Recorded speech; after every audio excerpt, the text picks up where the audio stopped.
So sudden గా మీకు 1 కోటి రూపాయలు ఇస్తే ఏం చేస్తారు? ఉన్న అప్పులు తీర్చుకుంటా ఫస్ట్. అప్పులా? మీకు హైదరాబాద్ లో ఫ్లాట్ ఉంది, దానికి రెంట్ ఉంది. రెంట్ ఫ్లాట్ మీది? అదేంటి మీకు ఓన్ ఫ్లాట్ లేదా? I'm a big middle boss class house మీరే విన్నారు కదా. బిగ్ బాస్ హౌస్ లో ఏం మొత్తం ఊరంతా కొనేస్తావు నువ్వు ఆ డబ్బులతో. 30% flat ట్యాక్స్ రాదా? ఎక్కడ 30% ట్యాక్స్ కట్ చేయి ఫస్ట్. ఫ్లాట్ తీసుకోరా, నాకు 30 లక్షలు. 30 లక్షలు నేను క్యాష్ ఇస్తా, నాకు అదే డబ్బులు ఇస్తా. వదిలే. ఐ విల్ బై మైసూర్ లో కూడా రెంట్ హౌస్.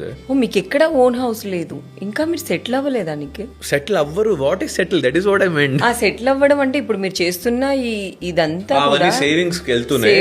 హౌసెస్ ఒకటి అమ్మ పేరు మీద ఒకటి ఊర్లో కొనాలి. So when I'm buying it I want to buy it in a nice way. ఓ మా వాళ్ళేమో నిఖిల్ కి బెంచ్ కార్ ఉంది, హైదరాబాద్ లో 4 ఫ్లాట్లు ఉన్నాయి, అవి ఇవన్నీ. నేను బలీనో కారే ఫస్ట్ కొని నా డబ్బులతో. That is my earned and I love my car. నేను కొన్న కార్ అది. బెంజ్ బిఎండబ్ల్యూ కన్నా ఎక్కువ రేట్లు. మీకు కార్ లేవు, కార్ కాదు అది బిఎండబ్ల్యూ. కార్ అంటే పెద్ద పెద్ద కార్ అంటేనే కారా? కాదు పెద్ద పెద్ద కార్లు లేవు, ఇల్లు లేవు, ఏం లేవు. మా నాన్న దగ్గర 2009 ఫోర్డ్ ఫియస్టా కార్ ఉంది, అది ఇప్పుడు కూడా అదే నడిపిస్తున్నారు. 2012 ప్యాషన్ ప్రో బైక్ ఉంది, అది ఇప్పుడు కూడా నడిపిస్తున్నాడు.